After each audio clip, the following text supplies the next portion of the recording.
industry, ever the forefront of the canals. The whole reason they were built at the start of the Industrial Revolution, the period 1750 to 1900. But as what quickly happened, once the railways came, essentially everything moved on to them and railway mania began. I mean, the biggest example is Carlisle. Essentially, well, that's where I did GCSE history. And so, period 1750 to 900 was concentrated on there. And by the time Carlisle was building a canal, the railways had already started. I think they only had one canal that was built that was quickly discarded, and they began to build railways. Carlisle to Port Carlisle, I think it was, but I mean, they built a railway down there too, but even that's gone now.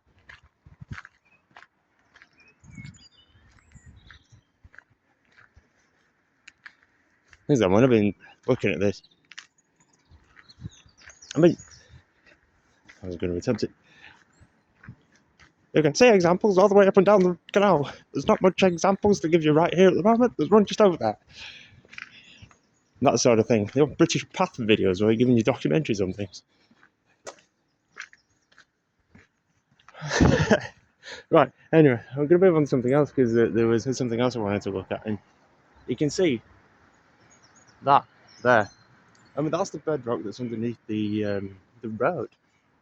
And so essentially what most of the housing estates in Nottingham seem to be built on, the old quarries. At this point, the canal's actually dug in. They've moved out the rock.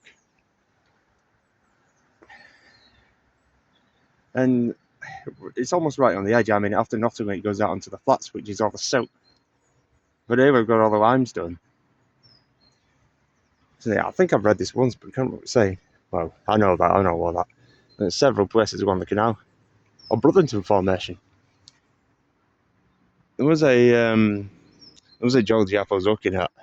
I mean, it would have come up with that. I haven't looked at it for a while, but it's probably Brotherton Formation that said. Jackson Bridge. I think there's a bridge on there. 2 exposures. All right, yeah.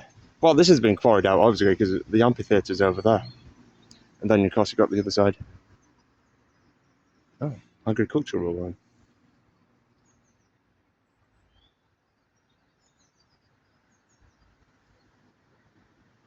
Well, you've got this side and the other side, and then it's somewhere up here. I mean, that's how it's been dug out. It's on the other side of the road. Red Valeria. I don't know if I've seen that, actually. Might have done.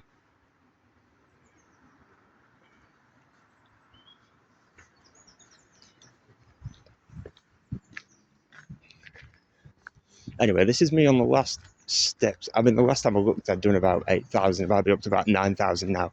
But this is the last day of doing these 1,000 steps. And, I do enjoy doing these because, if I hadn't had much incentive, it's given me that energy again. Just hope it keeps up. I mean, it's just, just keeping it going, isn't it? It's always a good starting point, these. I'm always more about the steps rather than the charity bit, but, whatever I end up doing.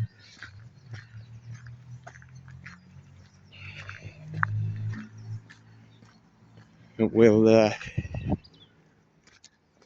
see what happens after here. It also makes me think about the different content I could do to make things reasonably interesting. There's the amphitheatre over there.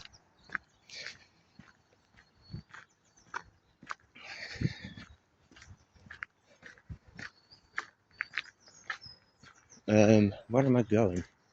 I'm not going to go all the way down there.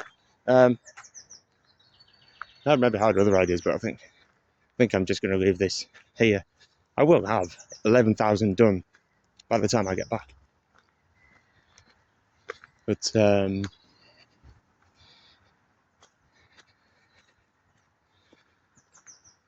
that essentially will be that.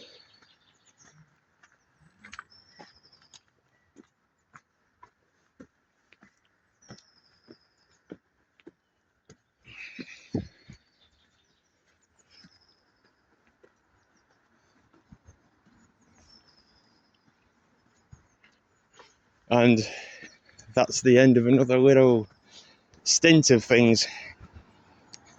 You know, you get to different little periods and things start changing. You end up doing different things. We're into March tomorrow, which, well, some people call spring, but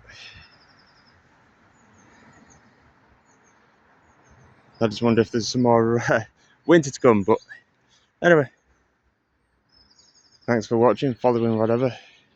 Hopefully it spurs me on to do my page a bit more. Those are one of the reasons for trying to post so much. But